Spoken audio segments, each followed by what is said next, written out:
Hello, Facebook Live. Good morning. Good morning. Marcus and... Sorry, and Jamie. It's hot up here. We are out hiking. We're out hiking. We're out with the Border Collies. We'll give everybody a few minutes to log on, say a few things, and hope everybody's having a fantastic day. It's another beautiful day here in the Gunks, in the area. So we are out on a hike on Cox Road right now. Cox Road is off of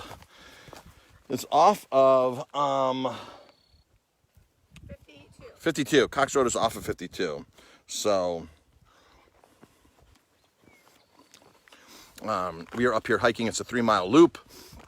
Beautiful up here. If you've never been up here and you're a local, you must do this hike. It's beautiful. This is up on top of the mountain on the Schwangunk Ridge, looking down towards Spring Glen right there.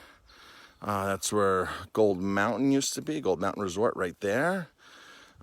This is the ridge up here. This is looking down towards Bashakill, which we're going to be at later, Bashakill. So we might do a little Facebook Live there later, maybe for Jamie's happy hour. So, A tasting with them on Monday. yes, we're doing a tasting with them on Monday. There's Baxter, and here's Barolo. So we were up here hiking, doing a 3-mile hike. We decided not to do a bike ride today, and we decided to get up on the mountain and enjoy this trail that we haven't been on in a while.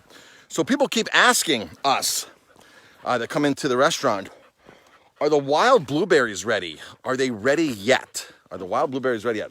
I got to tell you, I just ate a couple. They're a little bit on the tart side still, but the blueberry bushes are out here. The blueberry huckle bushes are out here, and they are turning blue. Look at that. There they are. A lot of green blueberries here. But these are, if you've never hiked this area up here in the Gunks, Sam's Point, Minnewaska, if you've not hiked and experienced all the wild blueberries in the summer, you are missing out. So these ones are, well, that one's got some sugar in it. So yeah, so you can start picking blueberries. The blueberries are up here. This trailhead here on Cox Road, it's DEC property. You barely ever have to fight for a parking spot up here, except for on weekends. There was nobody on this trailhead right now. We were the only car that pulled in. So we have this whole trail to ourselves. It is the SRT. This is the SRT trail, the Schwangunk Ridge Trail, which is a 70-ish mile trail that goes from High Point, New Jersey, all the way to Rosendale. Most of it is a path trail just like this. There might be a part where you have to go on a carriage trail, and there might be a small part where there's a road. It used to be on a road, but I think they've switched that, and it's all off-road now. So it's a great trek to do. He wants to do a longer distance hike.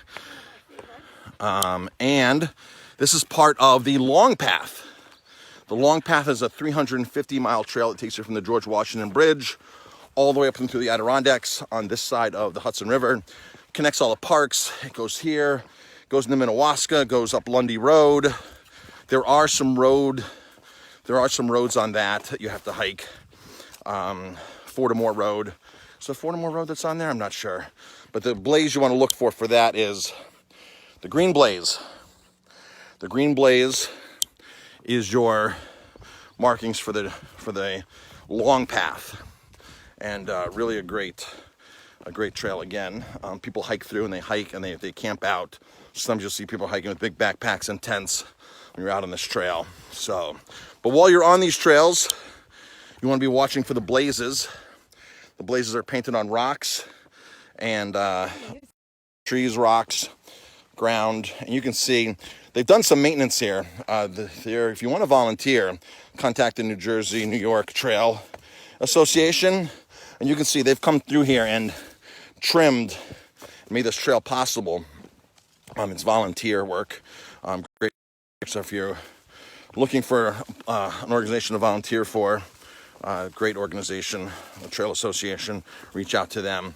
So blueberries, wild blueberries. Why are these wild blueberries different than the blueberries you can buy in the store?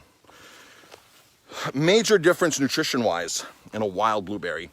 See, and the same thing happens for mostly everything in its wild form versus its cultivated form. Same thing with chocolate. Let me just give you some views here of this trail. This is looking down on the ridge here, looking back to the Walker Valley side. So, let's talk about nutrition. Let's talk about nutrition because nutrition is important right now. Build your immune system. If you are wearing a mask for your health, you should also be boosting your immune system. Coronavirus 0.125 microns, N95 mask 0.3 microns. It's going to get through. Masks are not a guarantee. Masks are not a guarantee. They might be important, but they're not a guarantee. The real guarantee is your immune system. Your immune system needs to stay strong. That's what separates people. Why two people can be exposed to the same thing. One person gets it, one person doesn't. It's your immune system. So, besides wearing a mask, washing your hands, wearing gloves, pumping gas, doing things like that, you should be focusing on your nutrition, getting a good amount of vitamin C in. I've said it very openly, that I take at least 10 grams of vitamin C a day. I've been running, hiking, or biking consecutive days, like 570, 60. I'm going on 2 years here pretty soon. I will be, Christmas in December. I have not been sick once. I have not been sick once in that whole time. Exercise is a very important part of boosting your immune system. When I have been sick in the past, before my streak here of running, cycling, and biking 560, 70 days straight, when I didn't feel well, I would go out and run a mile, run 2 miles. I've read many times that exercise like that is fantastic for your immune system, boosts things, it gets everything working, your lymphs, everything. Rebounder is phenomenal for your lymphs, for your immune system. Just sit and rebound for 10 minutes a day. So, exercise is important. Vitamin C, all these kinds of good, high-quality foods. So, let's roll right into blueberries, why these blueberries are nutritionally superior. Nutritionally superior to the blueberries you can buy in the store. Whenever you hybridize something and cultivate something, you make a weaker version of its original strain, of its original species, of its original genes. So in the process of altering things, you give up things. So when they cultivate blueberries, they cultivate these big, fat, juicy blueberries. The blueberries up here in the ridge are not big and fat. They might taste great, they might be sweet at the right time of the year, but they're not these massively big blueberries you can buy in the store. Baxter. So, Baxter, stay here with us. Baxter. Come here. Let's go this way. So they are, you have trade-offs. And part what happens is you give up the health benefits of the plant, of what you're cultivating. It happens in chocolate. When they tell you all these amazing studies about how great chocolate is for you, dark chocolate, true dark chocolate. The dark chocolate they're talking about, folks, that you can associate those kind of high health benefits with are the true tall chocolate trees that grow in Peru and Ecuador that go that high that they have to get up a ladder and pick. All the other trees that they harvest chocolate on, all the cultivated stuff in Africa and everywhere else throughout the world, are these small trees. They're cultivated trees. They don't have the natural characteristics. So when you get wild blueberries, these plants have to build their immune system so strong that they can survive harsh winters on these mountaintops. Droughts, very little water if it's like that, because let's face it, we have not had much water this year. We had a rainstorm this week or so, but prior to that, we have not had the amount of water we normally have. So these plants naturally have to build their immune system to survive all of this. There's no farmer out here spraying pesticides, herbicides, all fertilizers, all these kinds of things. So in the immune system of the plant are the antioxidants. That gets passed on to you when you eat it. So that's why a blueberry has twice the amount of antioxidants, a wild blueberry, versus a cultivated blueberry. Same thing can hold true with chocolate. Now to find wild chocolate is almost impossible. There's very, very, very few companies that source a truly wild chocolate from Peru or Ecuador. We have a great source for it out of California. But that company also sells cultivated chocolate, regular cultivated organic chocolate as well, or natural chocolate or fair trade chocolate. So they sell both.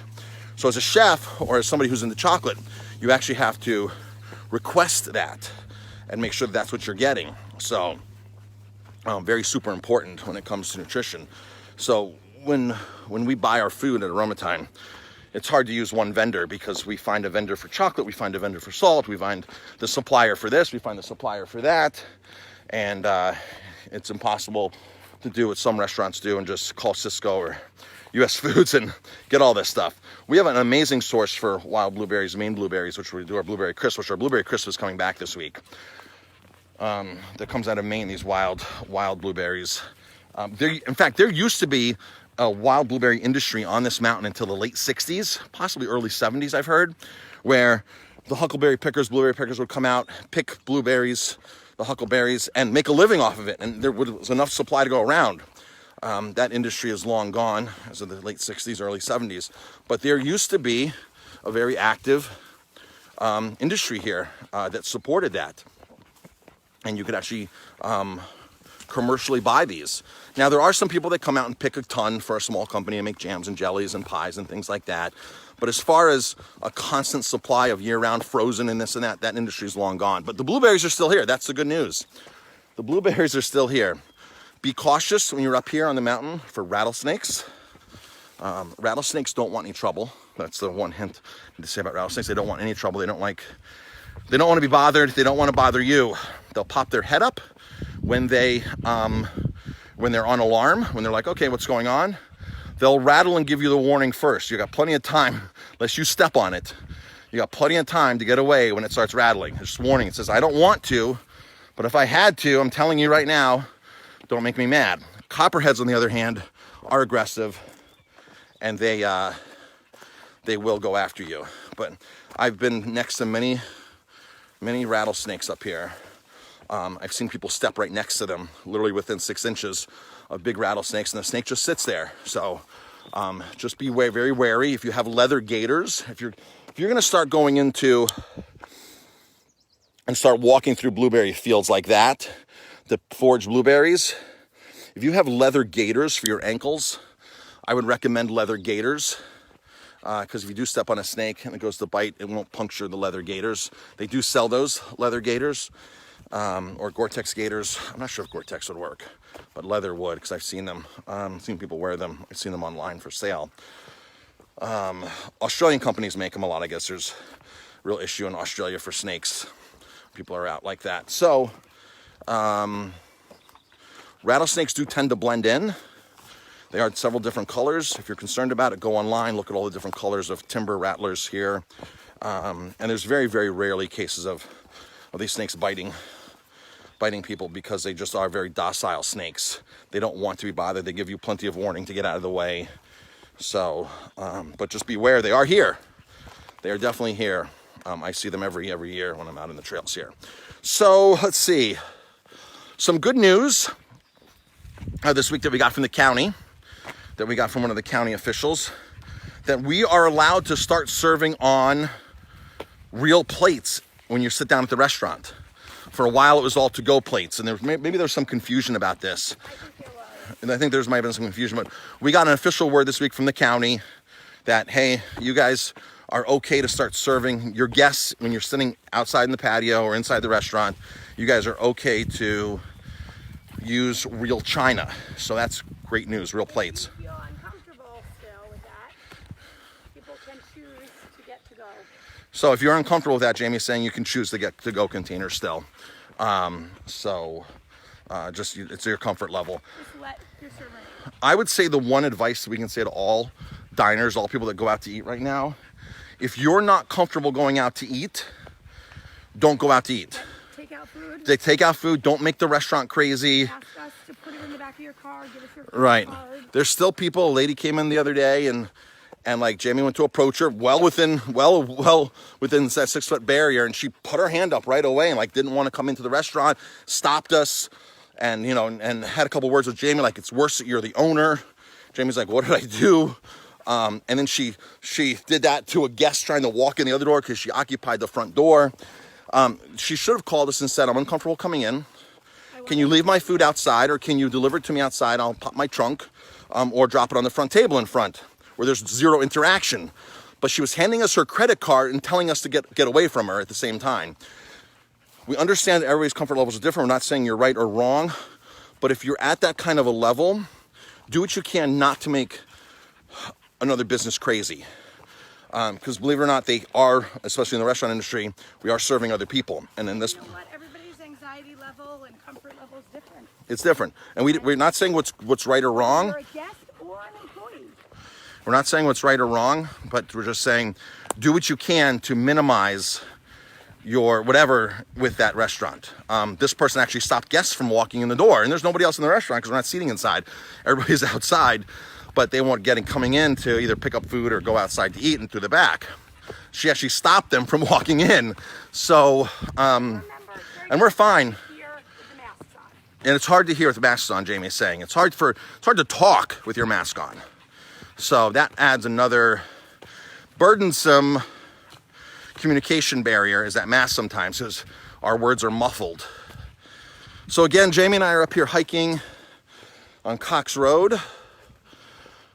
And We are closed today. we're closed today, it's Wednesday. The title of this video is, Are They Ready Yet? And the answer is, the question is, are the blueberries ready? Are the wild blueberries ready? Come here, honey. So yes, the wild blueberries are just coming into season. There are some sweet ones out there, there's some sour ones out there. But you can come up and start harvesting with your precautions, of course, with rattlesnakes and stuff like that. But they are ready. They are up here. And there's plenty to go around. There's, just seas and seas of blueberry bushes up here on the mountain.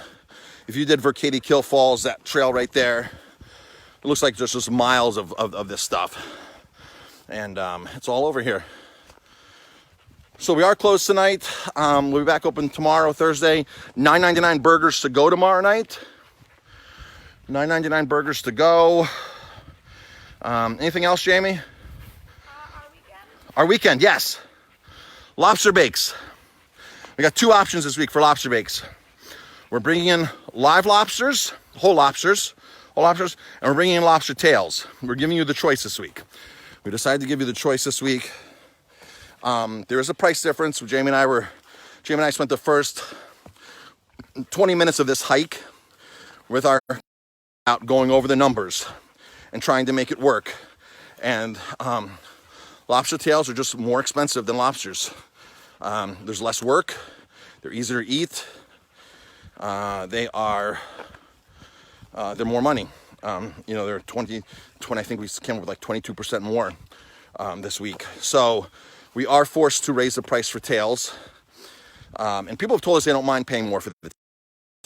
So that's the good news. Again, they're easier to eat. The meat's right there. There's no wrestling with the lobster. So that's the good news. We'll have tails and we'll have whole lobsters. $25 for the whole lobster bake with clams, corn, potatoes. And I'm not sure. We'll stay tuned for the prices. So I'm maybe 27, 28, I'm not sure. We did figure out the percentage difference. Just at them now. Figure out what we have to sell it for. So we still want to keep things a great value, but we just can't lose money. When you add staff in, you add all this other stuff in, we still need to make money. So we have the equation has to be right for that. So lots of blueberries there, right? So again, we're on Cox Road. Baxter, come here. Say hi, Baxter. Come here. This is Baxter. Baxter is 12 years old, 13 years old. He's been the border collie I've been running with years. And this is Barolo. Barolo named after the Italian wine. Barolo stays at my feet. Baxter will too. But Barolo, the dominant male. So. Yeah, Baxter's a dominant male here, so he likes the front Of everybody. of everybody. Doesn't matter. He likes to be a few steps ahead. Barolo, he will stay on my feet. When I take them both out for a RUN, it's hard to say that word. When I take them out for an RUN, they will both stay at my ankles. They will both drop on my ankles and just follow every move I do. So a few years ago, Baxter was the one who fell that 60 feet down by the waterfall going out of Ellenville. He fell down the backside of that. He slipped down. He turned on some rocks like this and heard the water and was thirsty and took one step too far and slid 60 feet down. The fire department had to come. The EMT had to come. And I went down after. Baxter, a sideway, got down to him, and then realized I couldn't get out. There was no way out. And I Justin, and I said, bring me some rope. And Carl, who was working for us at the time, if you remember Carl, the bald guy with the beard, I said, grab Carl, grab some rope, and come meet me by the waterfall. Don't tell Mom. Whatever you do, let's see if I can figure this out myself. Within 3 minutes, Mom calls me and says, what are you doing? What happened? Where are you? Are you okay? I said, I'm fine. Just some help getting out. I need some rope.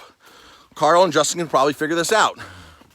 And me just not knowing how bad it was, how bad we were down there. I couldn't assess the situation because I was in the bottom looking up, not from the top looking down. I was like, I can probably climb that with a little rope assistance. And as soon as Jamie gets there, they call 911. They call 911. Raspberries, Marcus. Wild raspberries? Yeah, probably. Yeah. Wow. So I'm out for a while now on a routine like 3-mile run. My mom, who's still alive at the time, it was like, gee, he's gone a bit long. And all of a sudden, since Jamie calls 911, the sirens go off in town. So the fire trucks have to come and all that kind of stuff. And then my mom calls and says, you've been gone a long time with the dog. Are you okay? Because I hear the sirens going off in town. And I said, okay, Mom, I'm okay. We're okay. Both of us are okay, but the sirens are for us. The sirens are for us. We slid down into a ravine that we can't quite get out of, and they have to just hoist us out. They dropped 60 feet with a harness, and John Guveris, thank you, John, if you're watching or if you know John, he came down with all harnessed up, grabbed the dog, carried the dog back up first, and then carried me back up. Harnessed me up and guided me up, tandemed me up, and they dropped 60 feet of rope, of harness to get us up. So that's why I knew we were 60 feet down. Dog was okay. The dog landed in a pool of water, landed right in the pool of water. But ever since, he's very, very cautious on the trails and watches my move. And looks at me, is it okay to go get a drink of water? So back there the next day immediately.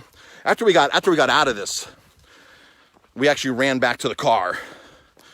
He had no desire of being there. We ran back to the car. What's that? He huddled by the tree. He huddled by the tree with Justin? Justin, yeah. Yeah, he huddled by the tree shaking. And then once I got back up, he was like, let's get out of here. I took him back the next day to the same spot with a leash on, of course. Very, very tight leash, close leash. If he would have had a leash on, the leash connected to me on, and he did that, he might have been with him. We might have both, because I was so close to him. That I started sliding as well, and I had to grab one of the branches there to hold myself up so I wasn't going down. So if I had the leash on him, I could have probably possibly slid down with him, and it probably would not have been an ending that I would want to talk about. So everybody was okay, and took him back the next day to get him back to that same spot. I was told by somebody in the dog training business, bring him back, get him used to him so he's not freaked out about getting on the trails with you and that kind of stuff, and bring him back to that exact same spot. Make sure he knows it's okay. So that's what we did. He doesn't run that much anymore because We don't run with him anymore because he has his Achilles or his back tendons aren't that good. They've been stretched out a lot from years of running, so we don't take him on any so-called runs with me anymore. Barolo's the one who's my trail partner now, but this was his last. Him and I did this trail 3 days in a row back in, I want to say March, when Corona first hit. Him and I did this trail 3 days in a row, and we had some pretty good times on here. And I just noticed that after that third day that he just wasn't the same walking. And took him to the vet, and sure enough, both of his tendon in his back are stretched, and his days of running like that are over. He can walk around, he can hike, he still wants to run, he still does run, but I don't take him out on trails, on runs.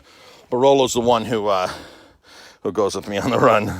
Barolo's the one. So, all right, folks, that's it for now. Thanks for tuning in. I appreciate it. Appreciate all the support, Jamie and I, and hope to see you soon. Stay safe. Wear a mask wisely. Boost your immune system, eat good foods, drink lots of water, come get free gloves from us, get exercise, come get free gloves from us, come get free ionized water. It's high antioxidant water, alkaline water, microclustered water. It's all good water. Let me give you one more one more shot here of where we're at.